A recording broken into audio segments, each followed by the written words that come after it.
Beh, a Padova, nel Veneto in generale, è arrivato ben poco, perché non sappiamo fare squadra, perché non sappiamo presentare dei progetti insieme, in comuni, litighiamo su tutto, ci dividiamo su ogni cosa, le altre regioni lavorano in modo diverso, non c'è questione di colore, c'è questione di fare.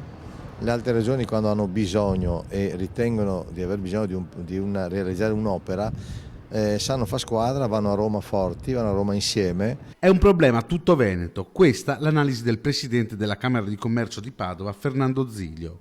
Dopo la decisione del CIPE che ha stanziato 3 miliardi e mezzo tra infrastrutture, ricerca e beni culturali in tutta Italia, il Veneto ha beneficiato meno di altre regioni.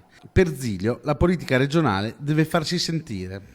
Chi ha le chiavi del governo anche regionale sappia mettere attorno a un tavolo tutti gli attori e individuare quali sono i bisogni del territorio e chiedere a Roma con forza le necessità e i bisogni di un territorio. Le necessità del Veneto sono molte, sottolinea Zilio, dalla metropolitana di superficie ai collegamenti con l'aeroporto di Tessera.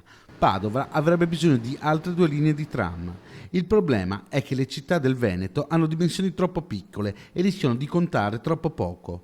Padova, porta ad esempio Zilio, dovrebbe fondersi coi comuni della cintura per avere più peso. Ecco, la colpa è tutta nostra. Non è colpa del governo, non è colpa. Se non presentiamo progetti, non li presentiamo in comune, non sappiamo cosa vogliamo, siamo sempre divisi, isolati e litighiamo nel territorio continuamente.